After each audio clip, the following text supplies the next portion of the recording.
So we're at that point in the week where we're very slightly delirious with inspiration and exhaustion. So I prescribe some more laughter. But first, a very short film introducing the genius that is Bassem Youssef. If you're exhausted, you won't be soon. Enjoy. By the time the revolution was ending on the squares and streets of Cairo, another revolution was starting in the most unlikely location, in the laundry room of the apartment of a young cardiac surgeon. With one desk, one camera, trying to imitate a show he was addicted to for many years. Yes, this young doctor thought that just by commenting on videos, using fast editing, sound effects, over-the-shoulder photos, and even on-location reports, that he could make a political satire show. The show, which was exclusively designed for YouTube, debuted on YouTube on March 8th, 2011, as the first Egyptian independent production on the internet. In a country where internet penetration was less than 20% and a YouTube video making 50,000 views was considered viral, we began the B+ show. And in less than 2 months, and with only 7 videos, our channel made 5 million views. A figure unprecedented in Egypt. And instead of just staying as an internet phenomenon, we made the next big leap. My guest tonight, he is a heart surgeon who also hosts a satirical news program in Egypt called Al Barnamij. We decided to take it to the next level and aimed at producing Egypt's first ever live show with real live audience. We eventually did it. Ladies and gentlemen, Jon Stewart! After just the second episode, we became the most watched program in the Arab world, with an estimated viewership of 30 million people per episode. And that is just in Egypt. Yes, we go on every Friday night to take a few punches at the ruling powers and the right wing in quite an unstable political environment. Every week, an estimated 30 million people tune in. Egyptians have never seen anything like this before. Bassem saved his best material for former President Mohamed Morsi. Look at what Morsi wore when he received an honorary doctorate in Pakistan. Now look at how Bassem portrayed it on the air. Bassem was accused of damaging Egypt-Pakistan relations. Egyptians across the country laughed themselves silly, but Morsi was not amused by the hat joke.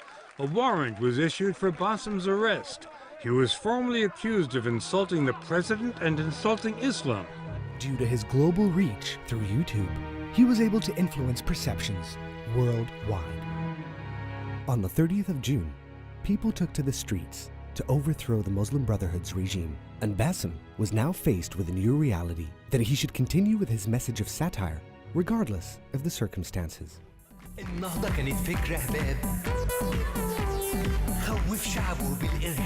And after one episode of the program, the show was taken off the air by the broadcasting channel. Former friends became today's enemies. Bassem found another network that was willing to take the risk. What do you think is going to happen this time? Are you confident that it's going to be on the air? Show of hands that we are going to continue without stopping. Show of hands, we are going to be pulled off air very soon. Woo! The show only lasted 11 episodes in its last season. And even in its final stretch, the show stayed true to its values. It remained critical of authority and its biased media, no matter how difficult this became. The lawsuits kept pouring in, and the show was even jammed twice during airing. Eventually, insurmountable pressures on the channel and the team forced the show to be finally banned. واحنا بنعتبر ان وقف البرنامج في حد ذاته رسالة أقوى وأوضح وأعلى بكتير جدا من استمراره ومن أي حاجة كانت هتتقال في البرنامج. من الآخر الرسالة وصلت. It seems that satire was too much for some people to handle. It seems that satire is not an easy task after all. My name is Bassem Youssef, and I'm your host for tonight.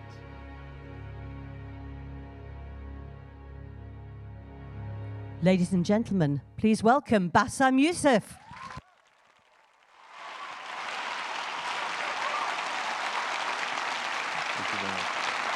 Thank you. Thank you.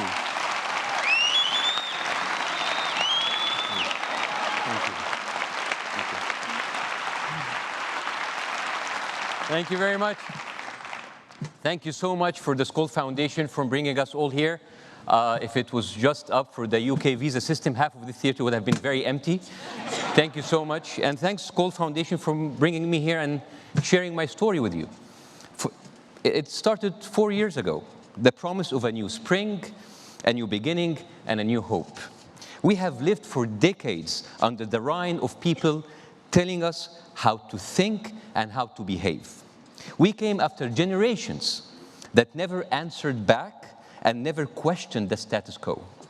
When the Arab Spring started, we thought that this is the time that we will finally break away from the same brainwashing establishment that controlled us for a very long time. When we took to the streets, it was obvious what was going on. It was a revolution, plain and simple. But when you go home and switch on the television, it was no revolution. It was a conspiracy, like everything else in our region. It was a plot constructed by the CIA, Mossad, Hamas, Hezbollah, and maybe even the village people. We had so much lying and deception going on in our media that if we would choose one word to describe what was going on, it would be maybe Fox News. Now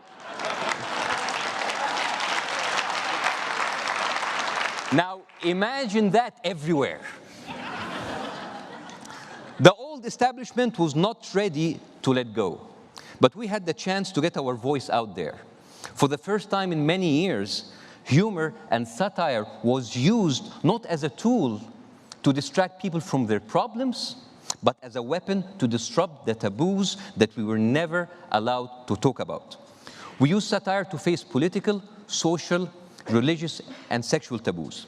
Not everyone liked us. Actually, a lot of people hated us because we were controversial, because we didn't accept the status quo. But everybody watched us. And that helped bump up our ratings, so thank you, haters everywhere. And this is how powerful humor is. You can't look away and you cannot ignore it.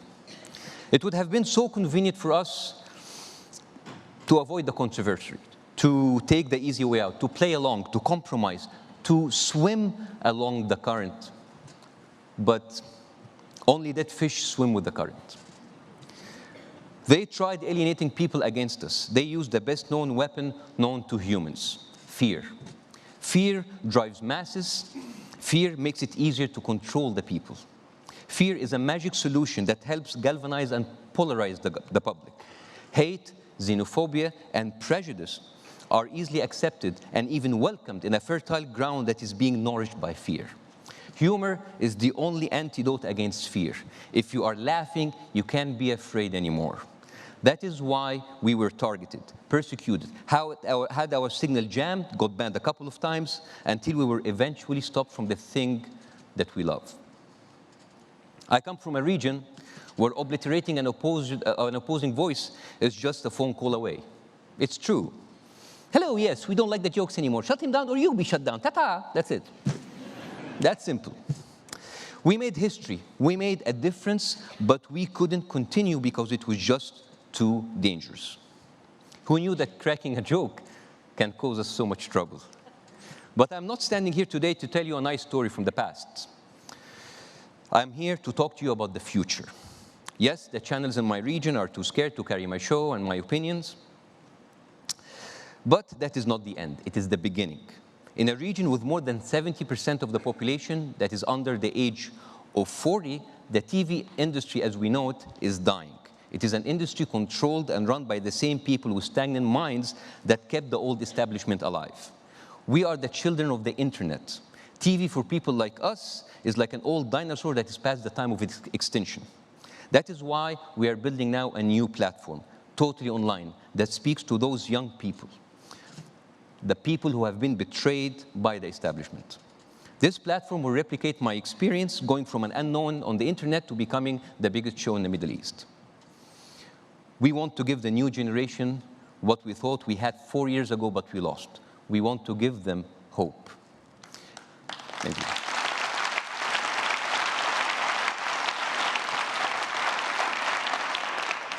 In a few years from now, we will not be controlled by the same people who killed the Arab Spring. Taking us out will not be a phone call away anymore. This platform aims to harness the incredible talents in the Middle East. We will incubate those talents and make them realize their potential. Before this decade is over, we will have a totally independent media that the rules of the old establishment don't apply to. This is not some wishful thinking. Our company is the biggest YouTube partner in the Middle East. We have the first and only successful conversion from internet to TV. We know what we're talking about, and we can tell you that this is happening. I know that a quick look at our region right now doesn't really inspire a great deal of hope. The Arab Spring might appear to be defeated.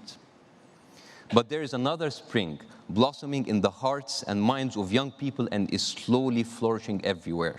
There is a revolution of young minds questioning everything, every day, screaming, we are not going to be taken for granted anymore. All they need is a space and a path to express themselves. The theme of this summit is belief. We do have this belief. We believe that we will make a change. We believe that we will create our destiny because we have found our voice, and this time we will not give it up. Thank you very much.